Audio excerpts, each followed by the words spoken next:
পর যেই ব্যক্তি ঈদের দিন ঈদের নামাজ পড়ার আগেই নেশাব পরিমাণ সম্পদের মালিক হয়ে যায়। কি পরিমাণ সম্পদ? নেশাব পরিমাণ সম্পদ। নেশাব কাকে বলে? নেশাব হচ্ছে একটা ব্যক্তির কাছে ঈদের নামাজ পড়ার আগে সেই যদি 52.5 ভরি রূপার সমপরিমাণ সম্পদের মালিক হয়ে যায়, ওই ব্যক্তির উপরে সদকাতুল ফিতর আদায় করা ওয়াজিব। বলে এই সম্পদ তার জায়গা জমিন হতে পারে, তার ব্যবসায়িক পণ্য হতে পারে, কাপড় চোপড় হতে পারে, তার স্বর্ণ অলংকার হতে পারে। এই জিনিসগুলা সে যদি ঈদের দিন ঈদের নামাজ পড়ার আগে মালিক হয়, ঈদের দিন ঈদের নামাজ পড়ার আগে যদি কি এগুলার মালিক হয়, তাহলে তার উপরে সদকাতুল ফিতর কি ওয়াজিব। সদকাতুল ফিতর কি বলেন? ওয়াজিব। এই সদকাতুল ফিতর, ফিতর অর্থ হচ্ছে ভঙ্গ করা। ফিতর শব্দ অর্থ কি? ভঙ্গ করা। সদকাতুল ফিতর ভঙ্গ করার সদকা, অর্থাৎ আমি যে 30 দিন রোজা রেখেছি সেই রোজাটা শেষ করেছি শাওয়াল মাসের 1 তারিখে, ভঙ্গ করেছি।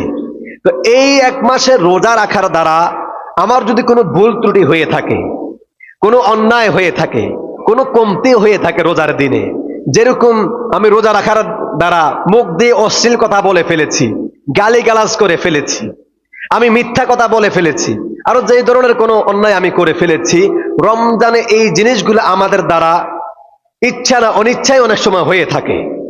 তো এই সদকাতুল ফিতর যদি আদায় করে, তাহলে তার রমজানে যে ঘাটতিটা হয়েছে, যে ক্ষতিটা হয়েছে, সেই ক্ষতিটা সদকাতুল ফিতরের মাধ্যমে পূরণ হয়ে যায়।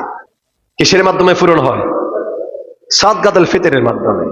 এই সদকাতুল ফিতর আদায় করলে, আর সদকাতুল ফিতর হাতে আরেকটা হচ্ছে নিজের কাফফারা। কিসের কাফফারা? নিজের জীবনের কাফফারা। এই জন্য কোনো বাচ্চা যদি ঈদের দিন আগে, শাওয়াল মাসে ঈদুল ফিতরের আগে যদি কোনো বাচ্চাও দুনিয়াতে আসে, তার জন্য সদকাতুল ফিতর আদায় করে দেওয়া, এই জন্য যেন তার জীবনের কাফফারা হয়ে যায়, সেই জন্য আল্লাহর কাছে বন্ধক হয়ে যায়। কি হয়ে যায়? বন্ধক। তাহলে সদকাতুল ফিতর ওয়াজিব কার উপরে? যেই ব্যক্তির কাছে নেশাব পরিমাণ সম্পদের মালিক ঈদের নামাজের আগে হয়ে যায়। ঈদের নামাজের আগে যেই ব্যক্তি নেশাব পরিমাণ সম্পদের মালিক হবে, সেই ব্যক্তির উপরে সদকাতুল ফিতর কি ওয়াজিব, দিতেই হবে। সেই সদকাতুল ফিতর নেশাবের মধ্যে সম্পদ গণ্য হবে কোনগুলা? আমার জমিন আছে, যে জমিন, কিছু জমিন আছে আমি বসত করি, বসত বাড়ি আমার, এই বসত বাড়ি ছাড়া আমার আরো জমিন আছে যেগুলো আমি বাগা দিয়ে রাখছি, বা বিভিন্ন জিনিস